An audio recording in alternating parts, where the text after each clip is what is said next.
যে মানসিক শান্তি দিতে পারে কিংবা যার সাথে কথা বললে মানসিক প্রশান্তি পাওয়া যায়, প্রকৃতপক্ষে সেই প্রিয়জন। কেননা পৃথিবীতে ভালোবাসার মতো মানুষ অনেক আছে, তবে মানসিক শান্তিতে সামান্য একটু মানসিক ভরসা দিবে এমন মানুষ সহজে পাওয়া যায় না।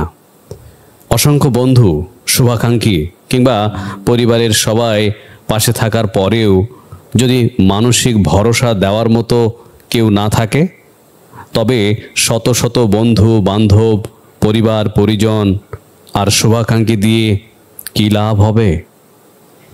তাই করা উচিত বা মানসিক শান্তি দেয় যা করলে মানসিক শান্তি পাওয়া যায় তাই করা উচিত। তাদের সাথেই থাকা উচিত যারা ভালোবাসে, হাসায় এবং আনন্দে রাখে। আর যদি কেউ না থাকে তবে একা থাকা ঢের ভালো। তবুও মানসিক অশান্তি দেয় এমন মানুষদের এড়িয়ে চলাটাই অতি উত্তম। যেখানে মানসিক শান্তি পাওয়া যায় না সেখানে তো পশু পাখিরাও থাকতে চায় না, আর মানুষ তো সেখানে শান্তিপ্রিয় প্রাণী।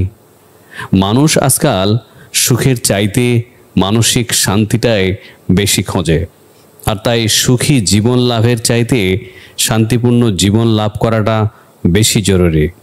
কেননা মনে শান্তি থাকলে পৃথিবীর সব কিছুই ভালো লাগে, আর মনে শান্তি না থাকলে শত সুখের মাঝেও নিজেকে অসহায় বলে মনে হয়।